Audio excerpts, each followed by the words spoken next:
주일을 준비하며 기다리는 토요일 저녁입니다. 오늘은 욥기 38장 4절에서 7절, 34절에서 41절까지로 하나님 어디 계십니까? 라는 제목으로 함께 은혜를 나누려고 합니다. 욥기는 세상에 사는 사람들이라면 필연적으로 부딪힐 수밖에 없는 고통에 대한 이야기입니다. 욥의 고통은 이유를 설명할 수 없고 이해할 수 없는 고통이기에 더욱 잔인하고 끔찍합니다. 욥의 이런 고통에 대해 친구들이 알고 있는 하나님은 의로운 자에게 복을 주고 악한 자에게 벌을 주는 분이었습니다. 복 받았느냐 벌 받았느냐로 신앙이 좋은가 나쁜가를 판가름했습니다. 이런 흑백 논리에 빠진 친구들은 욥의 축복을 보고 하나님이 하셨다고 했다가 욥의 재난을 보고는 이유를 찾아야 했는데 그들의 신학으로는 징계밖에 없었습니다. 그래서 집요하게 욥에게 죄를 추궁했습니다. 욥은 자신에게 왜 이런 일이 일어나는지 이해할 수 없었습니다. 하나님은 1장 1절에서 이미 욥이 온전하고 정직하여 악에서 떠난 자라고 판정했습니다. 잘 될 때나 못 되었을 때나 자신은 변한 게 없는데 친구들은 한때는 칭찬하더니 지금은 정죄하고 있습니다. 그리고 자신이 똑같다는 것을 하나님이 가장 잘 아실 텐데도 전에는 복을 주시더니 지금은 느닷없이 벌을 주시는지 도무지 이해할 수 없었습니다. 친구들도 욥도 하나님을 상과 벌 두 가지로만 이해하고 있기 때문에 고통을 설명할 길이 없었습니다. 일이 잘 되고 건강하고 내 뜻대로 되면 하나님이 계신 것이고 실패하고 병들거나 원치 않는 일이 닥치면 하나님이 안 계신 것으로 생각합니다. 이렇게 보이는 것으로 내 생각대로 신앙생활을 하니 하나님이 보였다 안 보였다 있다가 없어졌다가 늘 갈팡질팡할 뿐입니다. 하나님은 사람의 지식과 경험의 한계를 초월해 계시는 분이십니다. 자신들이 하나님을 알지 못한 무지 때문인 줄은 모르고 있습니다. 아이들이 수학 문제를 풀다가 답이 안 나오면 문제가 틀렸다고 가지고 옵니다. 자기가 풀지 못한다고 그 문제가 틀린 것이 아니라 자기 실력이 없다는 것을 모릅니다. 사람에게는 한계가 있습니다. 너무나 크신 하나님이 나타나면 못 알아봅니다. 하나님은 우리의 틀 속에 하나님을 가둬놓는 것을 가장 싫어하십니다. 그것은 하나님을 우상으로 만드는 것이 되기 때문입니다.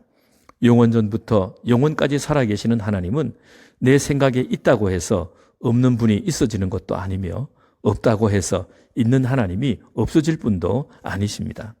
친구들과 욥의 끝없는 논쟁을 참다 못해 하나님이 너 이리 나와봐 하고 등장하시는 것이 38장입니다. 하나님은 전혀 뜻밖으로 폭풍 가운데서 말씀하셨습니다.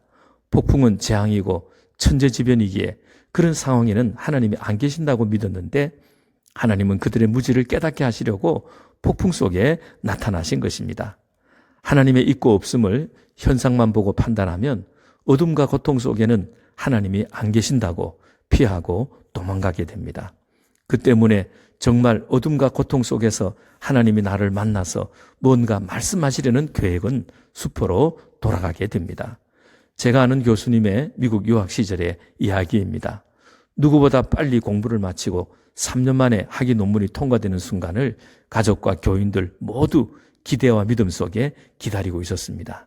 그런데 너무나 뜻밖에도 통과하지 못하게 되었습니다. 깊은 절망과 고통 속에 학교와 교수를 원망도 하며 자책감에 빠졌습니다.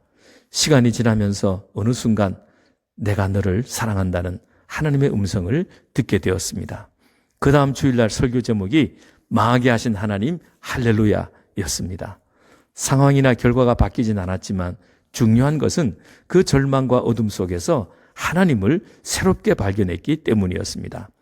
나중에 돌이켜보니 3년 만에 학위를 받지 못해 놓친 기회보다도 늦었지만 나중에 받은 기회가 더 크고 좋았다고 고백했습니다. 하나님은 해오리바람 가운데서 욥에게 폭포수같이 질문을 쏟아부으십니다. 한마디로 하나님이 천지를 창조하실 때 너는 어디 있었고 뭘 했느냐는 것입니다. 욥은 하나님의 질문 앞에 계속 이 말밖에 할 수 없었습니다. 나 그게 없었습니다. 모르겠습니다. 지금까지 그래도 누구보다 하나님을 잘 안다고 힘주고 다녔는데 하나님의 질문 앞에서 스스로 자신의 무지함을 폭로하게 되었습니다. 하나님은 우리에게 말씀하십니다. 네가 모르고 있었다고 내가 없었던 것은 아니잖니. 네가 모를 뿐이었지. 우리는 현상학적으로 드러난 것이나 일의 결과만 보고 말합니다. 우리가 아는 것은 그것밖에 없습니다. 욥의 고백처럼 나는 아무것도 모릅니다. 이 고백의 단계까지 와야 합니다. 욥이 가장 고통스러웠던 것은 내가 어디서 하나님을 발견할 수 있을까 였습니다. 그러나 하나님은 어디에도 매여 있지 않습니다. 하나님을 발견할 곳이 따로 있는 것이 아닙니다. 모든 곳에 어떤 상황 속에서도 계십니다. 욥은 고통의 원인은 이해하지 못했지만 창조주 하나님을 만났고 그와 동시에 고통의 문제도 해결되었습니다. 하나님의 크신 존재 앞에서 고통은 더 이상 문제로 여겨지지 않게 되었습니다. 고통 안에 답이 있었던 것이 아니라 하나님 안에 답이 있었습니다. 욥이 이해하지 못한 것은 고통이 아니라 하나님이었습니다. 욥이 하나님 앞에 엎드린 것도 고통을 이해한 결과가 아니라 하나님을 이해한 결과였습니다. 하나님을 만나고 보니 그가 처한 자리는 고통 안이 아니라 창조주 아버지의 은혜로운 품 안이었습니다. 그런데 왜 하나님은 고통 중에 있는 욥에게 그토록 오래 침묵하셨을까요? 욥은 하나님의 허락으로 사탄으로부터 믿음을 검증하는 시험을 치르고 있었습니다. 어떤 선생님이 시험 중에 학생의 질문에 답을 말해줄 수 있겠습니까? 답은 시험이 끝난 후에 들을 수밖에 없습니다. 믿음의 검증 시간은 하나님의 도움이 정지된 시간입니다. 그때는 우리의 믿음을 보여드리는 시간이지 하나님의 도움을 구하는 시간이 아니기 때문입니다. 하나님께서는 이 고통에 대해 욥이 어떻게 믿음으로 문제를 푸는지 침묵하며 지켜보고 계실 뿐입니다. 하나님의 침묵을 하나님의 떠남이나 무관심으로 오해해서는 안 됩니다.